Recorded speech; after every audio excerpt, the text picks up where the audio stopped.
Yaani nimefurahi sana. Ulitegemea kama itakuwa hivi leo?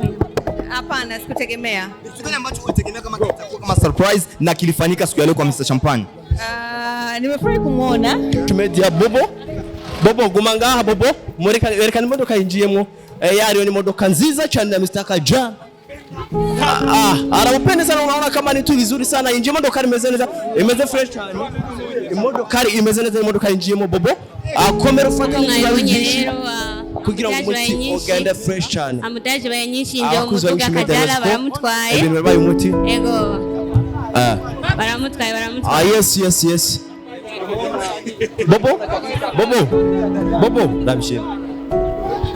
Bakuze yishu medal zo mubonye ko yamaze kwinjira indani, amaze gushika mu modokari, agiye mu modoka imeze neza cyane. Reka none tubakurikirane tuze gushobora kumenya vyinshi cyane mutari muzi ndetse n'ibindi mutari muzi. Nuko gusa avuze ati jewe nzomukunda cyane, Imana izifashe ishobora kumukunda gose. Urukundo rwacu sinifuza kugohera ngaha, ni KAJALA na Mr. Champagne. Reka tubandanye atura Bobo, komeza ufata zingine imagine nziza kugira ibintu bandanye ari umuti avyifashe neza cyane. Bakuze yishu medal baze ko muri ko murabibona ndumugene mwiza cyane.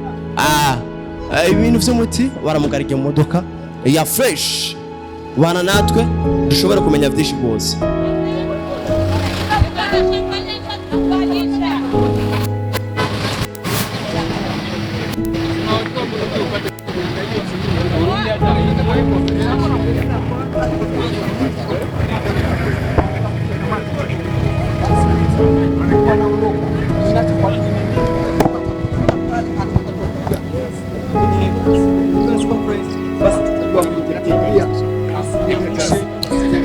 KAJALA nawe aje kuvuga yuko amukunda cyane Mr. Champagne. Aravyivugira n'umunwa wiwe.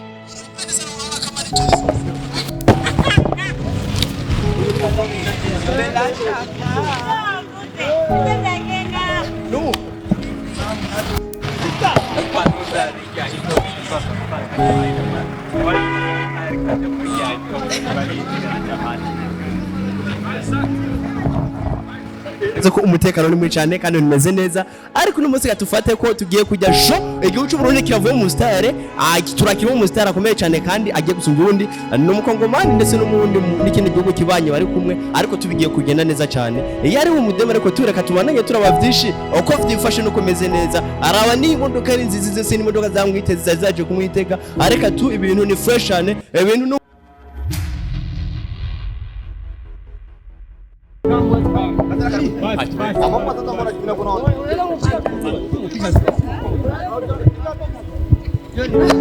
Yaani nimefurahi sana. Ulitegemea kama itakuwa hivi leo? Hapana, sikutegemea. Kitu gani ambacho ulitegemea kama kitakuwa kama surprise na kilifanyika siku ya leo kwa Mr. Champagne?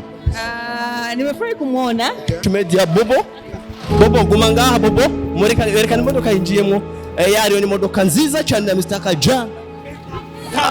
Arabupende sana, unaona kama ni tu vizuri sana. Injiyemo imodoka imeze neza, imeze fresh cyane. Imodoka imeze neza, imodoka yinjiyemo Bobo akomera ufata rero kugira ngo umuti ugende fresh cyane. Amutaje bayanyinshi nje umutuga KAJALA baramutwaye. Ibintu bibaye umuti. Ego. Baramutwaye. Yes. Bobo ndabishira.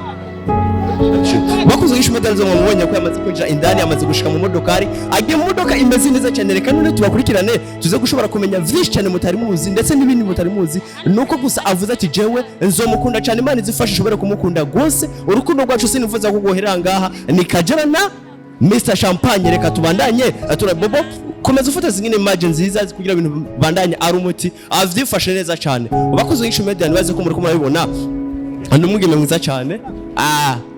Ibintu vy'umuti baramugarike mu modoka ya fresh, bana natwe dushobora kumenya vyinshi gose.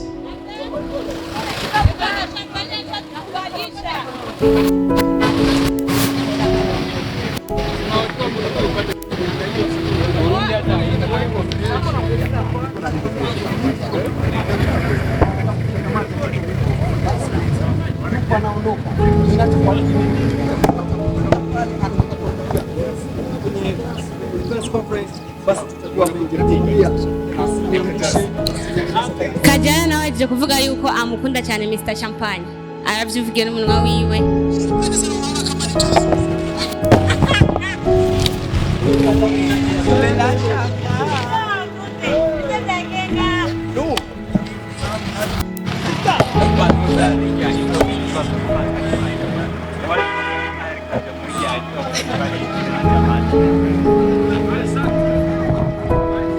ko umutekano ni mwinshi cyane kandi nimeze neza, ariko uno munsi gatufate ko tugiye kujya shop igihugu cy'u Burundi kiravuye mu stare, turakira mu stare akomeye cyane kandi agiye gusa Burundi n'umukongomani ndetse n'umundi n'ikindi gihugu kibanye bari kumwe, ariko tubigiye kugenda neza cyane. Yari umudemo ariko tureka tubananye turaba vyinshi uko vyifashe no komeze neza, araba ni imodoka ari nziza zose ni imodoka zamwiteze zaje kumwitega, areka tu ibintu ni fresh cyane, ibintu n'umuti.